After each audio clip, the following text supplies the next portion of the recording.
Shalom Bapak Ibu yang dikasihi Tuhan, pada bulan Januari dan Februari ini kita menjalani satu paket doa dan puasa. Ada nats dalam Alkitab yang berbicara tentang puasa dan kerendahan hati.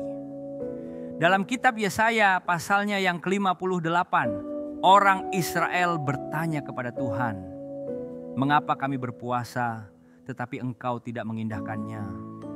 Lalu Tuhan menjawab, "Sesungguhnya pada hari puasamu, engkau masih tetap mengurus urusanmu dan mendesak-desak semua buruhmu. Sesungguhnya kamu berpuasa sambil berbantah dan berkelahi serta memukul dengan tinju dengan cara yang tidak semena-mena. Dengan caramu berpuasa seperti sekarang ini, suaramu tidak akan didengar di tempat tinggi. Sungguh-sungguhkah ini yang aku kehendaki, yaitu mengadakan hari merendahkan diri jika engkau menundukkan kepala seperti gelagah dan mengenakan kain karung dan abu sebagai alas. Sungguh-sungguhkah itu yang kau sebut berpuasa dan mengadakan hari yang berkenan pada Tuhan? Bukanlah puasa yang aku kehendaki supaya engkau membuka belenggu-belenggu dan melepaskan orang yang teraniaya serta mematahkan setiap kuk?"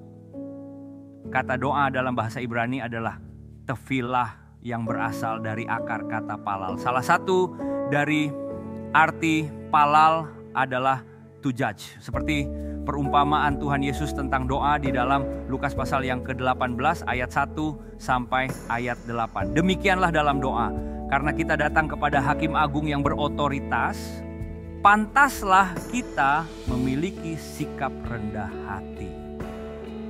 Kerendahan hati itu penting karena Tuhan adalah hakim yang tidak bisa disogok atau diancam. Dia adalah pribadi yang berotoritas. Ada banyak deskripsi tentang kerendahan hati. Salah satu kutipan yang saya ambil menuliskan, biblical humility artinya percaya kepada apa yang Allah katakan atau perintahkan kepada kita, bukan kepada apa yang orang lain perintahkan atau bahkan apa yang ada di pikiran kita. Apa yang menurut kita masuk di akal belum tentu benar. Itu bukan kerendahan hati. Tetapi jika kita percaya kepada Tuhan, firman-Nya dan otoritasnya, meskipun kita tidak mengerti atau merasa itu tidak masuk akal, kita tetap percaya. Bahkan saat kita tidak setuju, kita tetap percaya dan taat. Itulah yang disebut rendah hati.